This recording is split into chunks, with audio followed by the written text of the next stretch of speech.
Welcome to Beer, a skydiving podcast. This is our very first episode, the inaugural episode.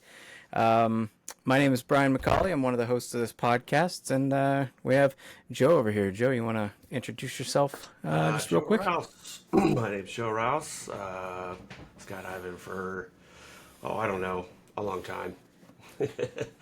So, Way longer than disclaimer, me. I'm not an expert in anything we speak about. Whatever answers to questions, you practice at your own risk. You're just getting I that am an way right at the beginning, right? Just be like, I'm not disclaimer. responsible for anything I that am I say not an on here, expert right? skydiver or an expert base jumper, but I am very experienced. Moderately experienced. All right, right on. So, yeah, I guess, obviously the name of this podcast is Beer, a skydiving podcast, and you being a pretty experienced skydiver, base jumper, and me being not nearly as experienced at all, um, pretty much at every drop zone I've ever been to and every drop zone that I'm familiar with, every time a new skydiver, or I guess really any skydiver has a first, first solo jump, first pack job, first stand up landing, whatever, beer, you owe beer, 100, right? 200, 500, 1,000. Yeah, all the double zeros.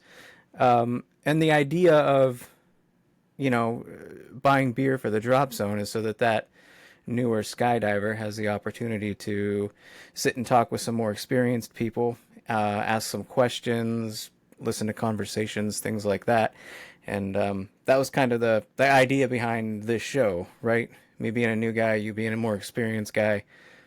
We'll have some of those conversations. Yeah, I'll give you the best answer I can give you.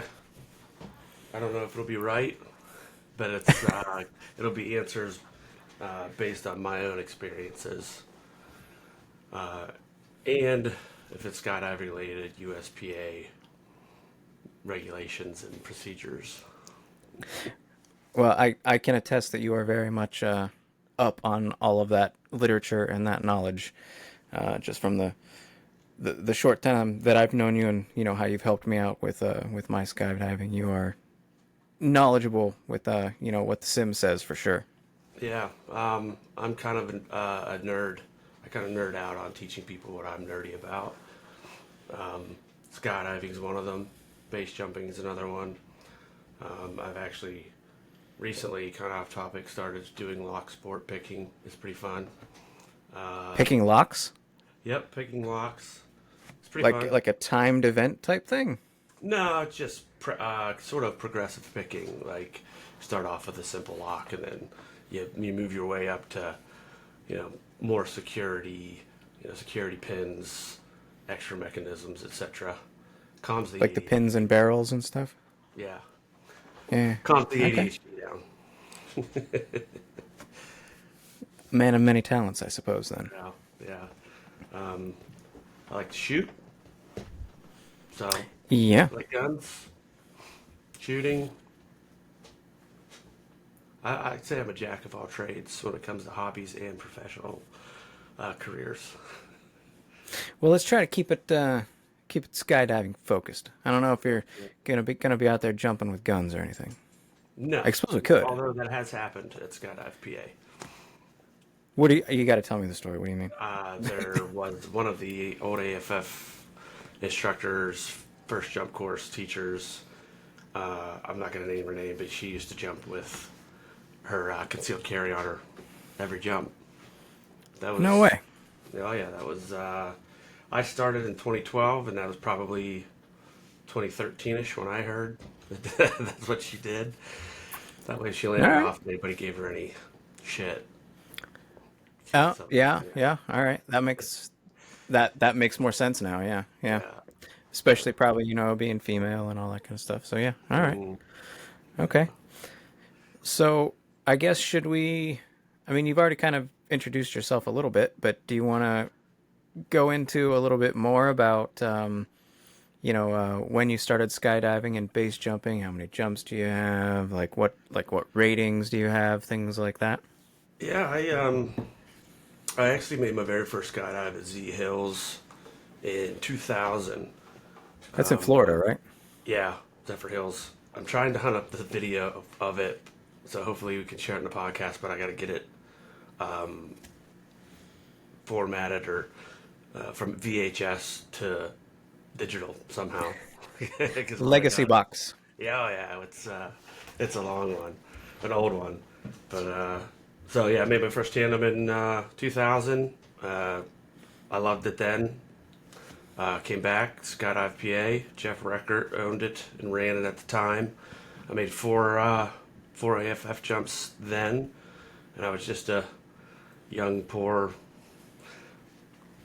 just beginning working class boy, so I couldn't afford it. 20 something year old. Yeah, I was 20. I think I was 21, maybe. Not even. I don't even think I was old enough to drink. But so I didn't jump for quite a while, and then 2011, 2012 came around, and decided to do another tandem, and the bug bit me, and that I just went head first. So I got about almost 800 skydives, which really isn't that many. The majority of those are probably wingsuit and or AFFI jumps. There's a little bit of free flying in there. Um, and then base jumping, I have just shy of 100 base jumps. And hopefully before the end of the year, I'll have my base number. So, You have all yeah, four? hopefully, yeah. I Which got one are base, you missing? antenna, earth, and building. So I have span and antenna. I need building and earth. So Okay. I know I'll get All right. both of those in uh, Brazil. The hotel we're staying at is jumpable, and I have a suite at the top floor. So, so, so you're prepared. You're oh, already we're making plans. yeah, Like you, we'll you get top floor to room. be You're there, if doing not it. before, and then we'll definitely get to eat. That's what I'm going for. So, but yeah, Yeah. ratings obviously with AFFI comes a coach rating. I got my coach rating at 100 jumps. And looking back, I don't think I had any business being a coach. I could barely fly myself. Yeah. But I liked it so much that I just jumped my ass off, and I had my AFFI the first time around, spring of 2014. So So like 2 years later. like a year and a half, two Okay. years later, yeah, which is it's decent. It's pretty fast. I'd have to look. It Yeah, was I'd say so. 2013 or 2014, but I know it was like shortly after I got my license, and I think I got my license February of 2013. I took uh, I took 2 weeks vacation, rented a minivan, enrolled at AFF, and skydived to land, and just slept in the parking lot for 2.5 weeks until I got through AFF, got enough jumps, got my A license, and then walked across the street to Shooting Star and bought my new rig, first rig. Yeah. So, yeah. So you bought a brand new rig? I bought basically, yeah. The only thing I used on my first rig was a reserve. Was the reserve? It had like one Okay. ride on it. Yeah, but everything else is Yeah. brand new.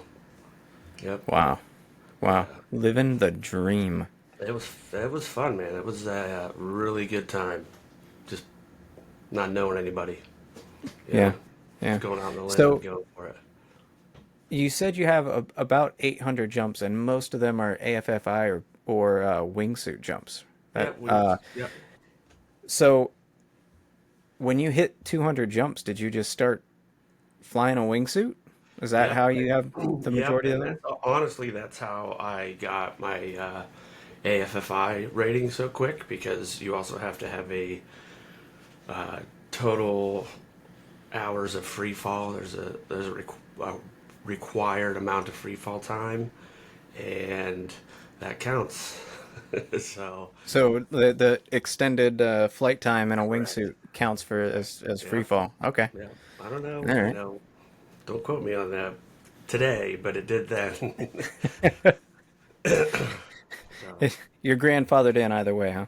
yeah, yeah, I got it now. So, but yeah, I think most of them AFFI or doing AFF jumps, wingsuit jumps.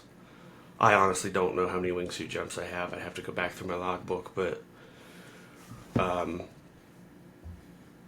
I just started back skydiving last year when I met you. Yeah.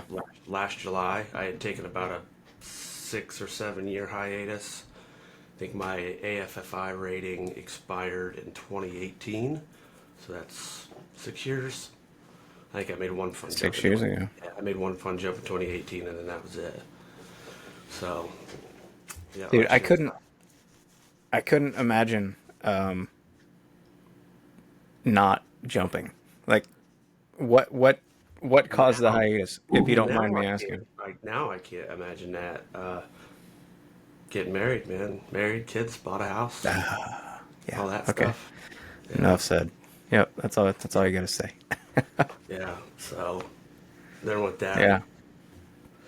I sold everything, but I sold it all to friends. So some of it's still being jumped. If any of you are listening, know who ATK is, Andy Kenny. I sold him my infinity rig. That's my only claim to fame because Andy Kenny has medaled multiple times in the USPA Nationals for wingsuit. And I see He my old rig and I'm like, oh man. he Yeah. did this year as well, right? Yeah, yeah, I think he got Third? bronze overall. Third. Yeah, Yeah. he's very good, man. We started wingsuiting right around the same time, and then obviously he kept with it when I, you know, took my hiatus. So, but yeah, then I was off for about 6 or 7 years, and then jumped back last July, and then as you can see behind me, I went all out again. Yeah, I I got, I see a couple I rigs got, there. yeah, yeah. We got two skydive rigs, base rig. I'd like to get a second base rig, ATC 4 wingsuit, 2 piece tracking seat, power 2 piece, my Phoenix Fly, and then a couple jumpsuits. But good stuff. So I'll kit it here I up. am. Yeah, Yeah. it was. So I will tell you, this was also much harder to get my AFFI rating the second time than it was the first time. why? Man, I don't know. It was just much harder, tougher instructors maybe, uh, more Had the criteria. requirements changed or something? I'm not necessarily sure if the requirements. It's still a pass as a scoring system. Before it was just a pass or no pass, sat or unsat, and now it's a scoring system, and you have to score so many points, and you get so many points for so many maneuvers that you do while you're taking your student on their, Yeah. Cat C2, Cat D1 jumps. Yeah.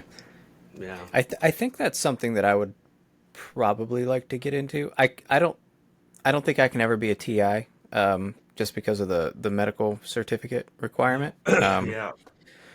But I'd eventually I'm coming up on being able to get a coach rating. But like you said, I don't know if at 100 jumps that's really a smart idea.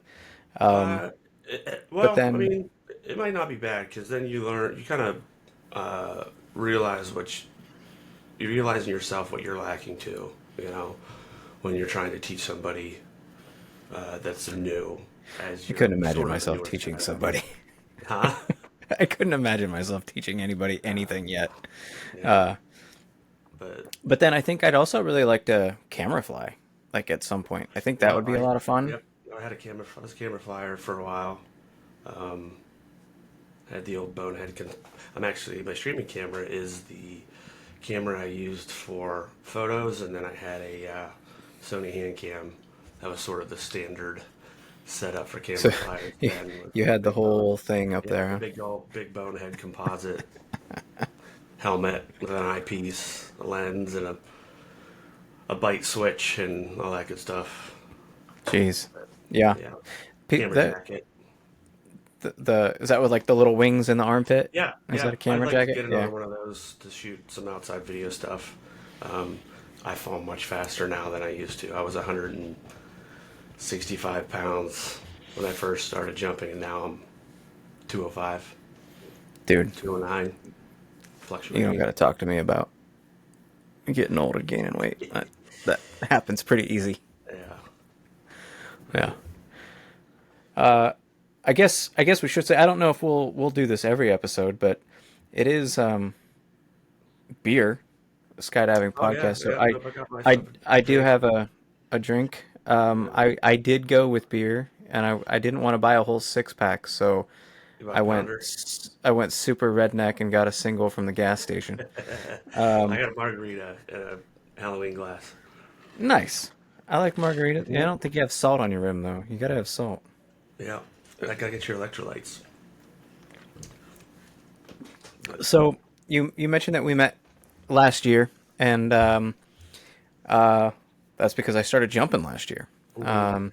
in May. So I got my A license last year. I think I ended up with around 32 or 36 jumps or something like that. And then finished off this season. Well, finished off. We're still kind of Not working done on it, yet. but pretty close to the end of it. With almost 100, I have 91 jumps. So I really want to hit Ah, 100 okay. Gotcha. by the Need end of nine the. more. Ah, you got it. Yeah, You'll get it. yeah. I think I will too.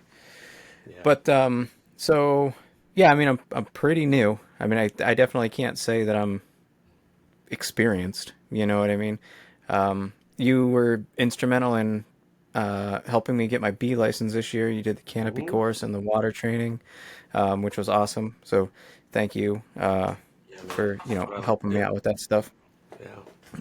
And you were also instrumental in helping me pick a rig to buy. So I bought my rig, earlier, I guess late winter, early spring, and that's really when we kind of started talking. Was when I was Mhm. trying to buy that rig, and Yeah. I probably asked you a million questions. It's all Uh, good, man. I like answering them. It's all the stuff. It's all the same stuff that I asked. All the people that were more experienced than me when I first started jumping too. I'm sure eventually we'll get people on here that are way more experienced than me. But that's just, you know, to me, that's just what you do. I had a lot yeah, of you help people out. help me that were outgoing and answer all my questions, and I sucked as much knowledge as I could from them. And so, just being a teacher, though, I love people ask me questions like, "Hey, what should I get?" You know, and, well, what do you want to do? you know, Right, but right. yeah, but Yeah, I don't think. I know you mentioned you don't sure if you want to be a TI. I used to want to be a TI because you never get that first jump back ever. right. That first experience, and that's what drove me the first time to want to become a TI. But the more experience I got, it's just now I'm It's old. too much like work. Yeah, and now I'm old. I'm 43 and I have arthritis and Ugh. a freshly healed broken heel and half a meniscus missing. Yeah, so, so I was actually thinking about that today. That's an episode that we should do. We should talk about injuries oh at yeah. some point. Just do an episode on injuries. We've both yours obviously worse than mine, but we've both injured ourselves, and then we know a couple people who've Hmm. really injured themselves that we could Oh probably yeah. have on to talk about, and I think that would be interesting. And sort of like how do you maintain motivation and things like that when you're So laid it's up your and you brain. can't. It's your brain, Yeah. man. You can't let your brain mind fuck you because it will. No. Yeah, it does. It does often. So last year was not actually the first time that I've jumped. I don't know if you knew that or not. Oh no, but now I think you told me you did some tandem, right? Yeah, so when my wife and I got married, we went whitewater rafting and we did a tandem. And that was in 2020. 2020, whenever, yeah. We got married in 2020. I don't know when we went jumping. It may have been 2021. We got married in 2020. Um, but I also jumped in the Army. I went to airborne school in the Army. So Okay, I was gonna guess that. Yeah, I was yeah, gonna guess airborne. I did 5 jumps at airborne school. I never did any combat jumps or anything like that, but that was 23 years ago, I guess, is Yeah, when I did that. my uncles, both Um, my uncles are actually career military retired, and My uncle Matt went to Airborne. That's how he Then had. at Fort Benning. I'm not sure where he did it at, but he was Yeah, he career. did it at Fort Benning. Yeah, he. I Yeah. think he ended up blowing out his knee at one point. So, one of the great consequences that can happen Yeah. jumping out of planes. So I think looking forward with the show, obviously, I think we agree we want to have like an educational aspect to it, right? We'll Yeah, do we can some get into it interviews a little going bit too, but forward, yeah, or yeah, definitely. maybe try to have people call in with questions. I think that would be a lot of fun. Because I mean, the skydiving community, they're like everybody's awesome. You know what I mean? So if and we already know so many people will be like, hey, do you have a question you want to ask on the podcast? Like, who wouldn't want to do that? You know what I mean? Yeah, Like have a call in type situation, or I guess yeah. just Sort of again, being chat. the first episode, we don't really know what we're gonna do yet, but We don't know what we're doing either, just kind but of spitballing some ideas. this is my first podcasting experience. So leaning on Well, you this is to steer the boat on this portion of it. this is my first with a video, so I don't know. We'll see. I Oh, did have a podcast before, but what was your I've never podcast done it about with a before? video. Woodworking. Oh, that's right. You did tell me that. Yeah, Norm Abram style, huh? Not quite. Didn't Brad nail things together, but Uh, yeah, he was pretty well known for doing that. But no, it was actually I don't even think you can find it anymore. But it was called the Dusty Life. It was myself and two other guys, and we did it for a couple of years. Um, Pretty successful. People nice. liked it. It was fun. Talk about the old Yankee workshop. Sometimes we did. Yeah, Mostly we talked about what we were working on and tips and yeah. techniques and stuff like that. I But actually yeah, it still was have fun. in my dining room. I have an old corner cabinet that I made in high school in woodshop class. High school wood shop. Oh yeah, man, it looks good. It still hangs in that. It's still hanging up now. I mean, I hung it up when I moved in. That was a hell of a I was project in high there. school. A corner cabinet. Oh yeah, man, I learned how to. It was. I don't know how I did it. It's nice. It fits right in the corner. It's got all this nice routing and stuff that Yeah. I had to make edging, molding, and stuff for it. It was pretty involved. So I don't anymore, but I had a very well equipped professional wood shop. I sold the majority of my large tools to buy my rig. Oh, nice. I I haven't been out in the wood shop. I haven't. I've made everything I need for my house. People. I used to do commission work when I lived in DC, but people around here don't want to pay anything for Oh anything. no, So no. uh, I used to. Yeah, I understand it that. it Yeah, just it just sat in my shop, and I needed to buy a rig, so I found somebody who wanted to buy it. yeah. I know. I know what that's like because when I first started jumping, I used to be into target shooting and had a plethora of various caliber weapons and sold pretty much all of them for skydiving. So I could buy Dude, extra rigs, all kinds of stuff. I I loved the uh, on the Olympics. What was he? Turkish? All the shooting, the shoot, The yeah, shooter with like yeah, zero gear. I love that guy. Like that. yeah, If yeah. you're gonna shoot, you don't need all that crap. Just He just shoot. rolls up, man. That's Yep. Just that's all you it. need. That's all you Yeah, need. You don't need all that fancy stuff. yeah. I People love are that trying guy. to say that's the first time he's ever done it. I'm like, no, it's not. I promise you, Not at all.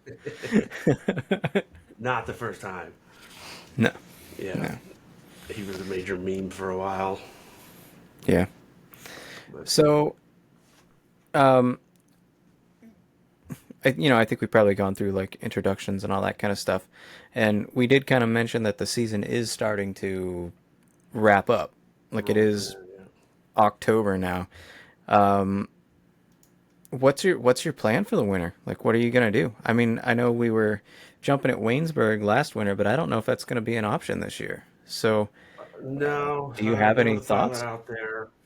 Yeah, what am I gonna do? Probably base jump.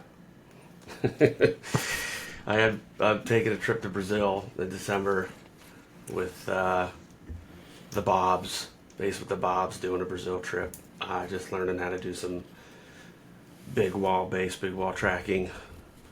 I'm not confident enough to take my wingsuit yet. I only have a handful of jumps on my newest wingsuit. Uh, So so you're gonna wear a tracking suit? yeah, I get the two-piece tracking suit. I feel like it's a little more forgivable exit wise than a wingsuit Hmm. is. Um, I will tell you, it's much harder to learn for me, at least my personal experience. It's much harder to learn how to fly a two-piece tracking suit than it is a wingsuit. Just Why because is that? the two-piece tracking suit, it's like the name of it's a two-piece. So one piece flies independently of the other, and if you got something off, then you're not really flying real well, not tracking real well. Sure. So wingsuit, it's one piece. You can practically lay in it in the newer wingsuits, and it'll fly you, but you don't want to do that. But yeah, base wise, I think I'll take the right path and track first. You know, Right on. used to Yeah. have that mentality of go go go. But Well, I originally we're for this. No, go ahead. I was gonna say we're older now, and we realize that we break. Yeah, Uh, I've definitely. I'll tell you what. I've had the hiatus that I did have, because I will say that I was much more overconfident. When I first started skydiving the second time in 2012, 2013, and realized you know, you don't know everything, dude. You might think you know everything or think you're capable of everything, but you're not. Like right. I've learned as I've matured is to talk to your peers, learn from professionals, take coaching from experts, be humble, fly under your ability. Be conservative, fly under your ability. And I think that goes with anything. If you're not, if you haven't been on a 50-way big way before and you've only been in four ways, chances are maybe you should start with a 8 or 10 way next or something. Right. Yeah. So I learned that lesson with snowboarding and skateboarding. So I used to be a toot my own horn, but pretty awesome skateboarder and snowboarder. I was sponsored, man. Like I could do it. But then it's sort of same idea. Got married, had kids, and things like that, and didn't skate or snowboard for a while until my kids got old enough to want to go snowboarding and kind of show an interest in skateboarding and stuff. And then all of a sudden, you know, 8 9 years later, I realized, oh wait, I'm not invincible anymore. Uh, things hurt. this, yeah, this can hurt real bad if I mess up, and that was not how I felt. When I was younger, I was like, yeah, Mm, send it, man, let's just go. yeah. So coming into skydiving as I don't want to say older person, but I guess I was 40 when I started.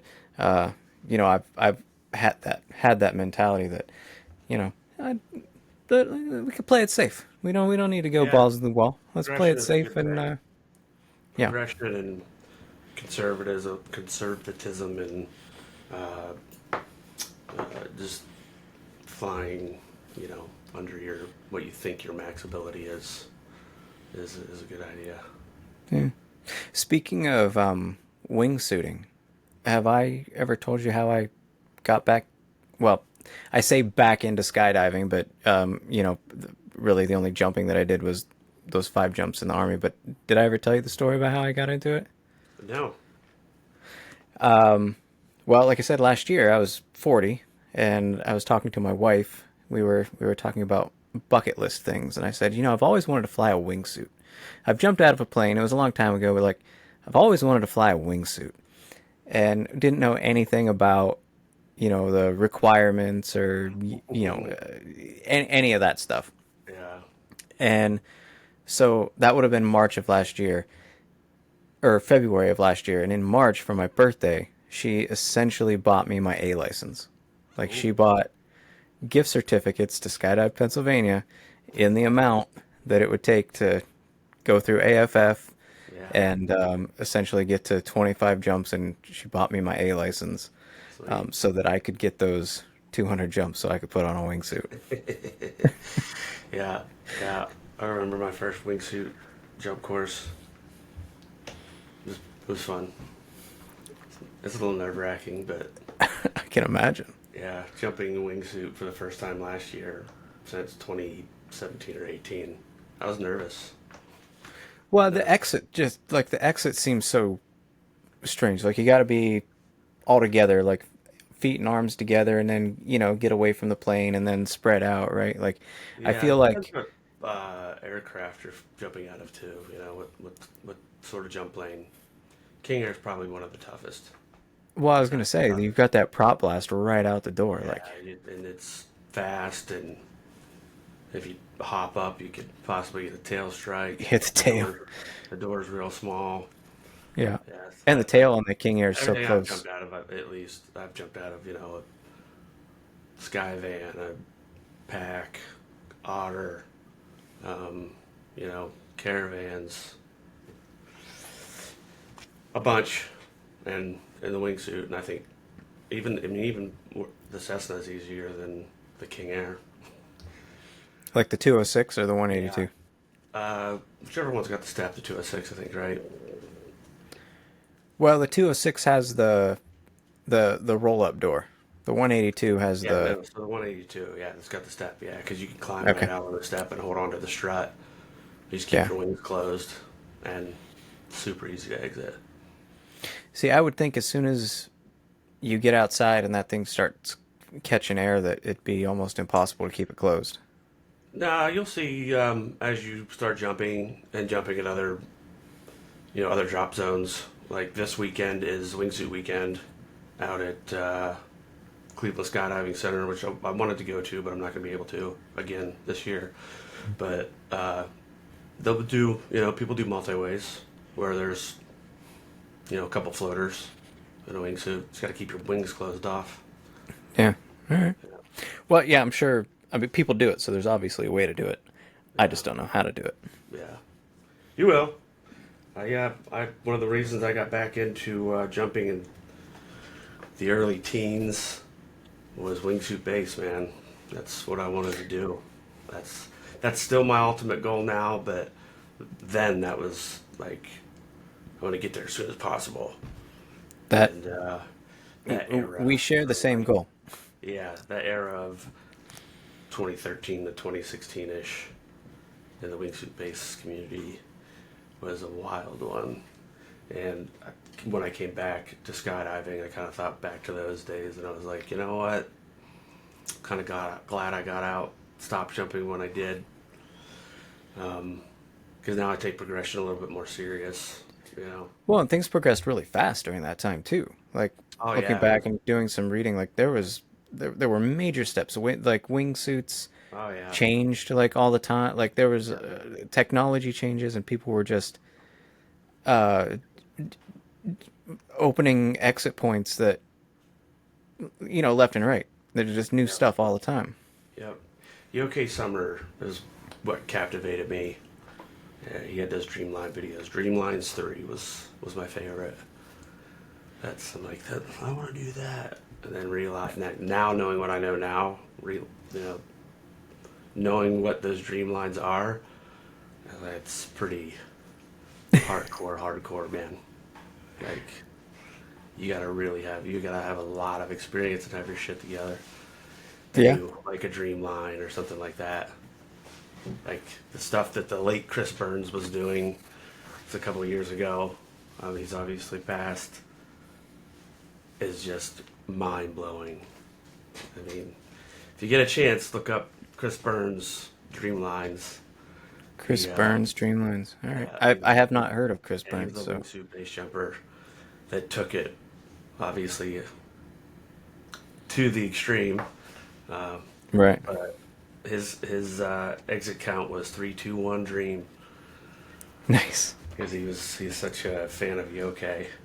But yeah, So I take So, progression now. I'm much more serious than I did then. You know, so what do you I think know, of I know like a Jeb Corliss? Like he's pretty famous in the wingsuit base yeah, jumping world. yeah. Is he I more of think just he, like a, do you think I like would a think he can figurehead, handle it. or What's that? do you think he's more of just like the famous well-known guy, or do you think Um, he, like, I mean, obviously he's he's sending it off skilled. of some crazy Yeah, I mean, stuff, he's but skilled. Yeah, he's been base jumping a really long time. He started, I think, with aerials, like cliffs of buildings. You know, being known for aerials, gainers. How many could he do, etc. I'm not sure. I don't know his whole history, but I know he was a pretty big wingsuiter when I got into it. I rode up, I got to ride up the plane with some of those guys out in Paris. And for me at the time, oh yeah. at the time, me as a new wingsuiter, I was like, oh man, there's Jeb, there's Roberta, there's, you know, a bunch of wingsuit, pilots. That, All right, you cool, know, man. but That's what I really like about this community, and obviously I haven't experienced it the way that you have, but it seems like everybody is very approachable. Like I think if you if make yourself approachable, everybody is approachable, right? I don't think anybody likes someone that tells you that, hey, I think you're underestimating my, skills. You're underestimating my abilities. If you come in at it humble and ask questions, and almost any very experienced teacher will, you know, be willing to give you information and teach you. You know, they know the people that they, you know, want to give advice to and who they don't. You know, I think well, yeah, sure. probably in the short time that you've jumped in a couple places, I'm sure you've seen somebody that you're like, boy, we'll leave it Well, there. yeah, you learn pretty quickly who you should talk to and who you shouldn't. Yeah. I mean, obviously that's the opposite side of the fence. You're talking about people giving advice, but at the same Yeah, you time, you also got to be do. careful about who you take advice from too, right? As a new Yeah, jumper, exactly. especially if you get into base, Yeah. you can get somebody that gives you some, bad information or teaches you something that the USP or the USPA or, you know, something in rigging that's changed that they're not aware of, you know. Yeah. Um, Yeah. so, I always encourage you to talk to people who are quote unquote experts and have the most experience in all those fields. Speaking of the USPA, I mean, obviously this episode is going to come out after elections are over, but Mhm. hopefully everybody listening to this has cast their vote for whoever they feel most appropriate for the positions that are, you know, their Up for elections being held for. Yeah. This is the first year that I guess, really cared or yeah. looked into it. I could have voted last year if they had elections. I don't even know. Did they do it If you're every a year? USPA member, you can vote. Yeah, yeah. Yeah. Do they do elections every year, or is it? I don't remember. It's every so many years. I don't think it's every year. I'm not Oh, sure. so they maybe they didn't do it last year. Maybe that's why I don't Yeah. don't remember it. But I think they do maybe regional stuff. I'm not an expert on the USPA hmm, board and their policies, procedures, and election processes. But I will say that the second time around skydiving, I've paid a lot more attention to that stuff.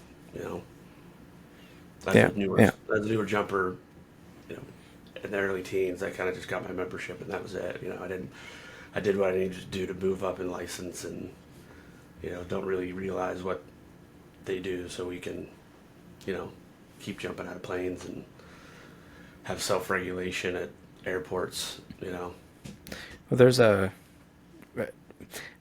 I've had some experience with the FAA and other aspects of my life, and yeah, man, they're no joke. They don't mess around. Like you don't you don't want them regulating skydiving any more than they need to, in No, my opinion. no, it's gonna be. Yeah, they wanted to. Somebody proposed that thing was it last year about Yeah. you know maintenance requirements, and I'm not a I'm not an aircraft pilot, and I don't know a lot about planes. But all I know is that a lot of people were like, "This is we don't want this." Yeah, well, they would have changed. I don't remember exactly. I think it maybe would have changed it from Part 91 to a different part of the FAR, and it would have just made it unreasonable for drop zones to be able to maintain their aircraft. It would Yeah, have been more along the lines of like commercial aircraft maintenance. It just would have been completely unattainable financially. yeah, yeah. That's kind of what all the people that I talked to at the USPA and DZOs would say is won't be able to afford to fly a plane, run a drop zone. Yeah. So, what do you? You're gonna base jump this winter, apparently. Probably, Uh, well, uh, definitely going to Brazil, but we'll probably make a trip south. We went to Z Hills last year, so well, we're what I was interested. gonna say, what do you suggest somebody who has 90 days before currency expires with a B license that lives in a place that you can't jump all year round? Like, what do you suggest? Just Um, find the closest drop zone that's open year round, or what? Follow Skydive Orange. They jump year round. They It's do. cold. That I've I done think it. that is the close one. I've done it. It's cold. I think Cross Keys is open most of the winter Yeah, too. Kropski does it quite often too. Just depends on the snow. I think there. Orange is the Yeah. same way, but um, I jumped there in winter once. It was the Canadian invasion or something they called it, and it was real cold. Like it was cold enough that you had gloves on and your fingers were still numb before before you landed under canopy. Is it just maybe think twice about it and just do a hop and pop just to stay current, just to say you did Yeah, it? I mean, yeah.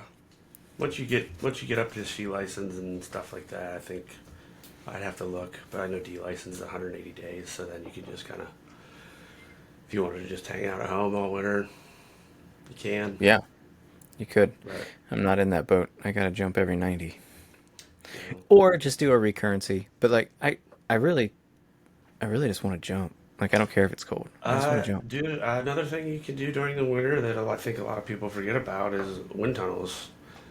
You can increase your flying skills in the wind tunnel all year.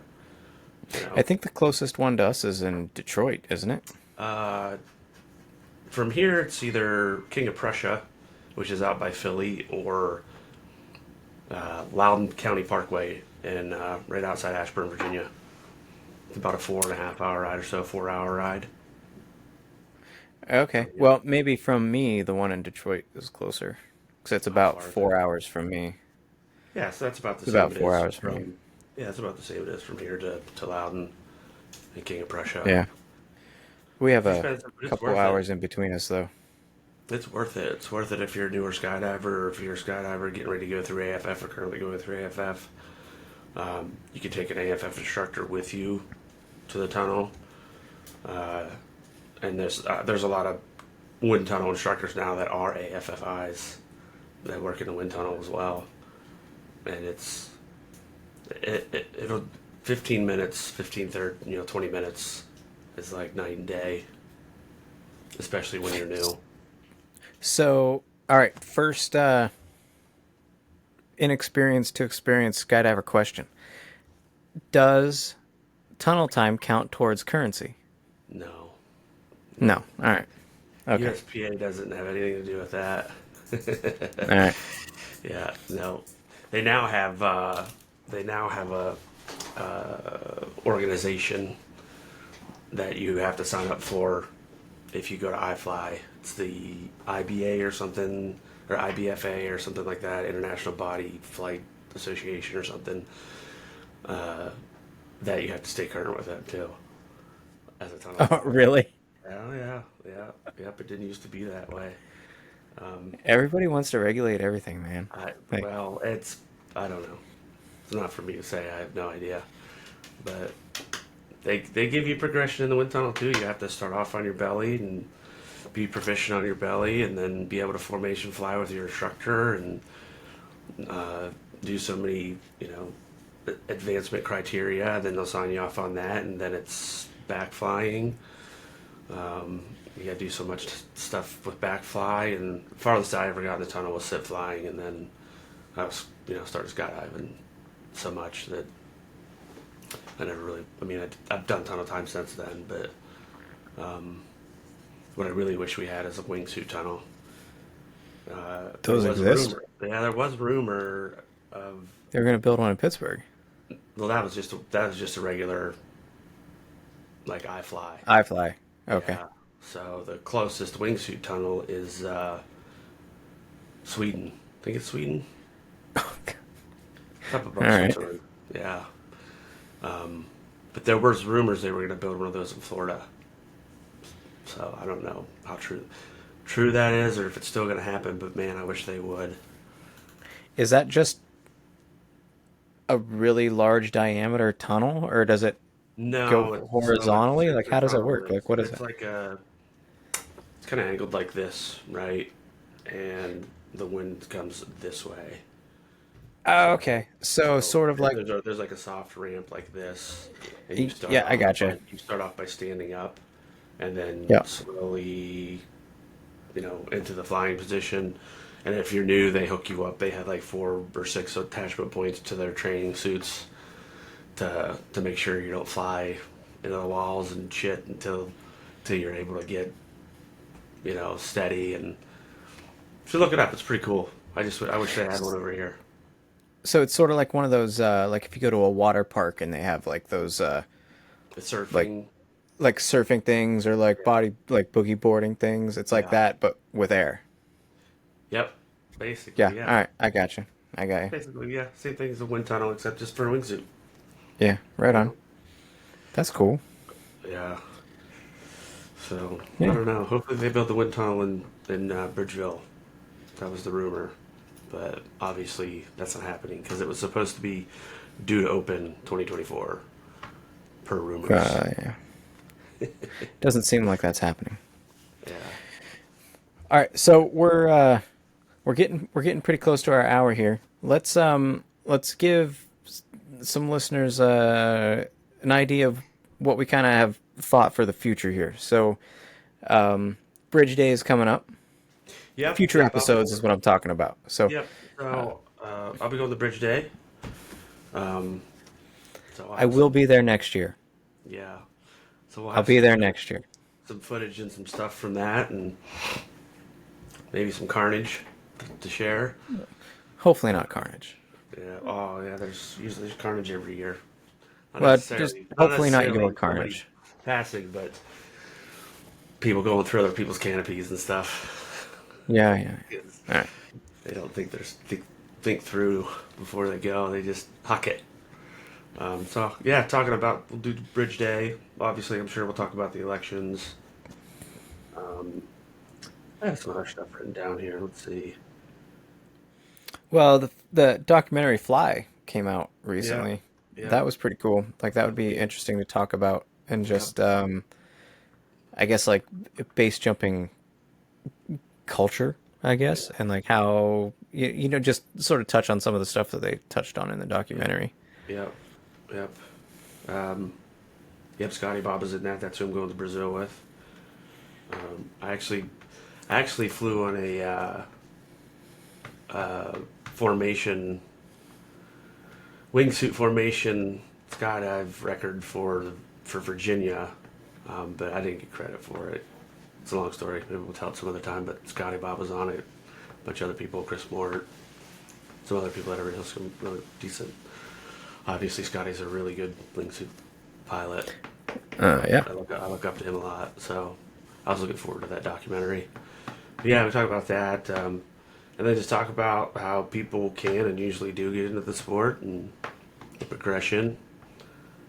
You know, gear selection, gear choice. You know, maybe before the end of next year, I'll have my riggers ticket, so we can talk more rigging. That's that'd real be cool. cool. Yeah, That's something I want to do too. Like I hate the wait. Like I want to just be able to take care of my own stuff. You know what I mean? yeah, I want to know that my stuff is good. I want to be the one that looks at it. I want to know what I'm looking at. If something needs fixed, I want to be able to fix it. You know, I plus Yeah. I'm jumping like 20-year-old gear. You know, like my gear is old. Yeah, but So it's good. I mean, it's yeah, still it's still good. yeah, it's It's well fine. But maintained. you know, just being new and unknowledgeable in the sport, and in a sport where your gear is so important. Uh, you know, I'd like to be able to look at it more closely and say, is this okay or not? You know? Yeah. Well, there's a lot of stuff that you can quote unquote maintenance. Your like gear maintenance that you can do yourself is not a rigger, right? You Yeah, can yeah. you can cut away and clean your cutaway cables and undo the three rings and inspect Hmm. that, make sure that stuff's good. Hang up and inspect your canopy yourself. You know, inspect your lines, connection points. Top skin, bottom skin. Look at all that stuff yourself. The only thing you can't do is modify it or repair it. Really, I mean, Right. any of the regular maintenance, like you know, cleaning your three rings and cleaning your cutaway handles and stuff, you can do all that. Obviously, you can't pack your reserve. So, It'd but be really nice if I could. yeah, you learn how to base pack. It's almost the same thing. It's flat packing, right? Essentially. Yeah, I don't. I mean, sure. A lot of people. I don't know what the steps are for a reserve repack, but all I've ever heard is if you can pack a base rig, you can learn how to pack a reserve, repack a reserve pretty easily. So All right. a little different. There's a free bag, obviously, and a spring-loaded pilot chute and all Right. that good stuff. But just like anything else, essentially, you do it enough times.